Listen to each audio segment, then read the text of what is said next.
CBS News senior national security contributor and former acting CIA director Michael Morell also joins us at the table.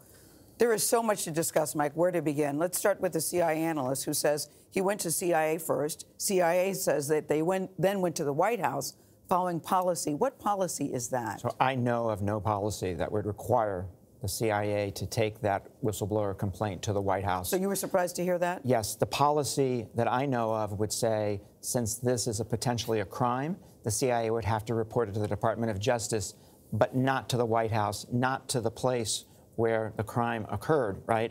So I think the CIA has some explaining to do. What does it suggest to you, Mike? It suggests to me that people are protecting their relationship with the White House, and that's the most important thing on their mind here, rather than getting to the bottom of what happened. Paula, the Department of Justice declined to look into the allegations in the whistleblower's complaint.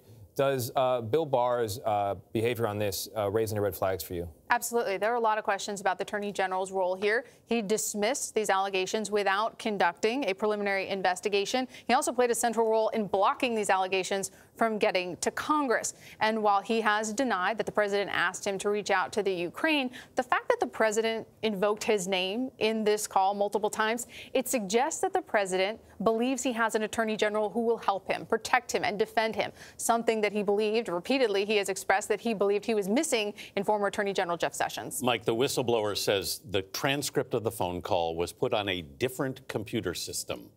Is that unusual? What is that system? So the system that the whistleblower is talking about is in the Intelligence Directorate and the National Security Council staff. It is for the government's most sensitive information. It is where CIA covert action information is kept. This summary of the conversation comes nowhere close to needing to be on that system. Why would they want it there? The whistleblower says to hide it. The White House has yet to explain why. What do you make of the president's comments yesterday when he's talking about the whistleblower? He also uses the word spy to describe people who were talking to the whistleblower. What did you make of that? It seemed like a not-so-veiled threat. The whistleblower, to me, is a hero. They had the integrity to stand up and say, I think something is wrong. I think there's wrongdoing here. I think I need to report it. And they're a hero because they went through the right channel, right? They could have gone to a journalist and leaked it. They didn't. They did the right thing. It's a hero. The president is wrong. Does it matter to you that the whistleblower allegedly has political bias against the president? Does that muddy the waters to you at all? So I think at some point the whistleblower needs to come before Congress and let the country see and let the country hear from the whistleblower and let both sides of Congress ask the whistleblower questions. Will that put his identity? I mean, I'm sorry. Will that put him or her at risk?